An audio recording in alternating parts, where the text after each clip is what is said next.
اسی طرح عمر کا بھی اسلام ہم نے آپ کو پہلے دکھا دیا ہے کہ اس نے بھی جو اسلام لایا ہے اس کا اسلام کا چکر کس طرح تھا. وہ بھی اس نے اسلام لایا ہے تو رسول پاک صلی اللہ علیہ وآلہ وسلم کا دشمن، اس کا دشمن کون ہے؟ جس کو اللہ تعالیٰ نے قرآن میں کہا ہے کہ یہ رسالت پناہ صلی اللہ علیہ وآلہ وسلم کا پکا دشمن. ملاحظہ فرمائیے بسم اللہ الرحمن الرحیم انا اعطیناک الکوثر فصل لربک وانحر ان شانئک هو الابتر. ہم نے آپ کو خیر کثیر عطا کیا ہے، حوض کوثر عطا کیا، بس تو اپنے رب کے لیے نماز پڑھ اور اونٹوں کی قربانی دیا. ان شانئک بتحقیق بلا شک بلا ریب ہر آئینہ، ان شانئک تیرا دشمن تو جو تجھے گالی دیتا ہے. دشمن بھی تو مختلف ٹائپ کے ہوتا ہے نا، ایک تو سخت دشمن ہے لیکن وہ مہذب آدمی ہے، گالی نہیں دیتا، لیکن ایک دشمن ہے جو اس کا کام یہی گالی بکنا. نبی کریم صلی اللہ علیہ وآلہ وسلم کے خلاف ایسی دشمنی کہ وہ گالی بکے صبح سے شام تک ہجو کرتا رہے، ایسے مزاحیہ اشعار، مسخرے والے اشعار اور گالی والے اشعار وہ اور قصائد وہ پڑھتے جائے. یہ ہے شانئک هو الابتر، اس کا جو ہے نسل کٹا ہوا. دلائل النبوہ ومعرفت احوال صاحب الشریعہ،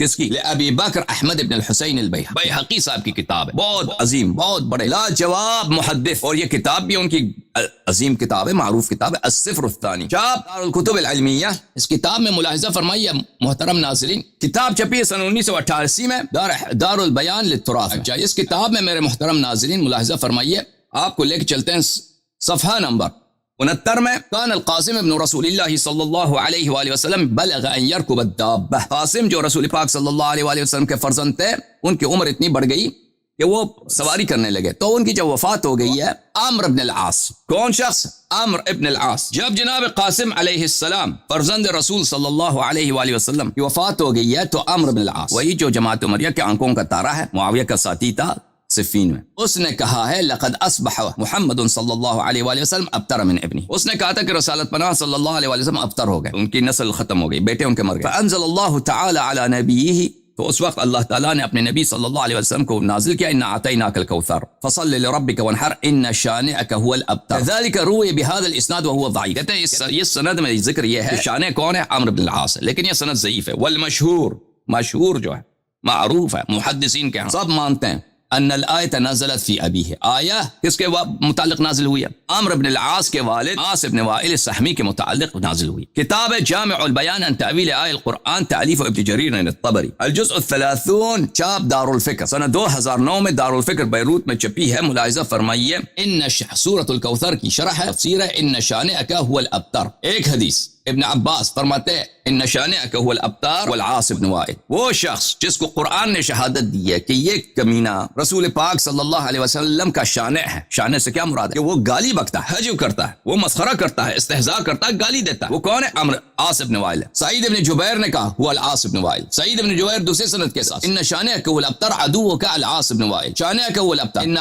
عاص بن وائل. مجاہد کا قول اور بقیہ روایات بہت زیادہ اس مسئلے پر کہ یہ شخص جس نے جس کو قرآن مجید نے کہا ہے کہ یہ دشمن رسول صلی اللہ علیہ وآلہ وسلم ہے، وہ کون ہے؟ وہ عاص بن وائل. ملاحظہ فرمائیے عزیزو، کتاب صحیح بخاری، چاپ دار احیاء تراث العربی، سنہ 2001 میں کتاب دار احیاء تراث میں چھپی ہے، صفحہ نمبر 682 معاف کیجیے گا. باب اسلام عمر، عمر کیسے مسلمان ہوا ہے؟ عمر مسلمان ہوا نہیں ہوا؟ تو اگر مسلمان ہوا تو کیسے عمر مسلمان ہوا؟ اس کی اپنی زبان. عبداللہ ابن عمر روایت کرتے ہیں، لیکن اسے پتہ چلتا ہے کہ عبداللہ ابن عمر اپنے والد سے ایمان روایت کرتے ہیں. بینما ہوا فی الدار خائف، وہ ڈر کے مارے گھر میں چھپا ہوا تھا. کون؟ عبداللہ عمر بن الخطاب. اذ جاءه العاص بن وائل السہمی، اس کے سے ملنے آیا. کون آیا؟ عاص بن وائل، وہی دشمن رسول صلی اللہ علیہ وسلم جس کے متعلق قرآن نے شہادت دی کہ یہ کمینہ کتا شانع الرسول صلی اللہ علیہ وآلہ وسلم. یہ عاص کون ہے؟ ابو عمرو بن العاص کا پیو، اس کا والد. علیہ حلۃ حبرۃ وقمیص مکفوف بحریر، کیونکہ یہ سردار تھا تو اس نے جو لباس پہنا تھا بہت شاہانہ لباس، اب ریشم کے اس کے لباس تھے اور بہت قیمتی لباس پہن کے رکھا تھا. وہو من بنی سہم میں سے، وہم حلفاؤنا فی الجاہلیہ، جاہلیت میں وہ ہمارے حلیف تھے. قال ما بالک، اس نے عمر سے کہا کہ تجھے کیا ہو گیا؟ قال زعم قومك انهم سيقتلوني ان اسلم، عمر نے کہا کہ بلے قریش کہتے ہیں کہ اگر عمر مسلمان ہو جائے تو ہم اس کو قتل کریں گے، اس لیے یہ گھر میں چھپا ہوا ہے، خوف کے مارے ادھر مختفی ہے. تو اب اس کا چارہ کار کیا ہے؟ کہتا ہے لا سبیل الیک، اس نے کہا کہ میں تجھے پناہ دیتا ہوں، تو مسلمان بننا چاہتا ہے مسلمان بن. لا سبیل الیک بعد ان قالها آمن، اس نے جب مجھے پناہ دیے تو پھر میں ایمان لایا. میرے محترم ناظرین، یہاں پر ایک تو آپ نے آپ کو دیکھا کہ رسول پاک صلی اللہ علیہ وسلم کا ایک سسر ہے ابو بکر، وہ بھی کفار کی پناہ میں آرام سے رہتا ہے. رسول پاک صلی اللہ علیہ وآلہ وسلم اور ان کے جو سچے صحابی ہیں وہ نہایت اذیت و آزار میں. اور یہ کیا آدمی ہے ابھی تک اسلام نہیں لایا, ٹھیک ہے نا, ڈر کے مارے ادھر چھپا ہوا. اسلام اگر تو نے اسلام لانا تھا کسی کے پناہ میں تو عمر کسی ایسے شخص سے پناہ مانگ لیتا ہے. کسی ایسے شخص تجھے کیسے گوارا ہوا کہ کسی مسلمان کا غیرت قبول کرتا ہے؟ کہ اگر کوئی مثلا شخص جو رسول کام یہی ہے کہ رسول پاک صلی اللہ علیہ وسلم سے صبح شام تک گالی دیتا رہے, گالی بونکتا رہے, تو اس سے کوئی پناہ مانگ لو.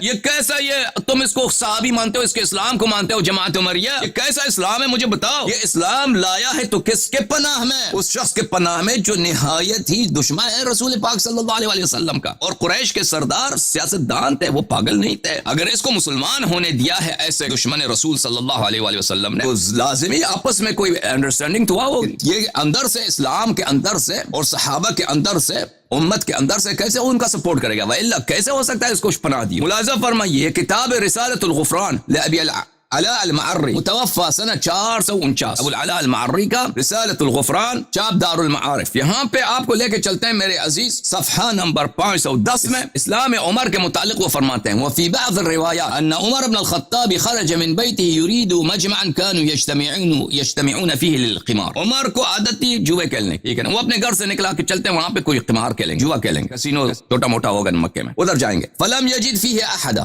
وہاں چلا گیا تو ادھر کوئی نہیں ہے بھائی. آج جو ہے نا وہ اڈا جو ہے قمار کا جوئے کا, وہاں پہ کوئی آیا نہیں. فقال لأذهبن الى الخمار, تو اس نے کہا کہ یہ نہیں ہے تو چلتے ہیں شراب والے کے پاس. جو شرابی یہ سب جماعت عمریہ کے کتب ہیں.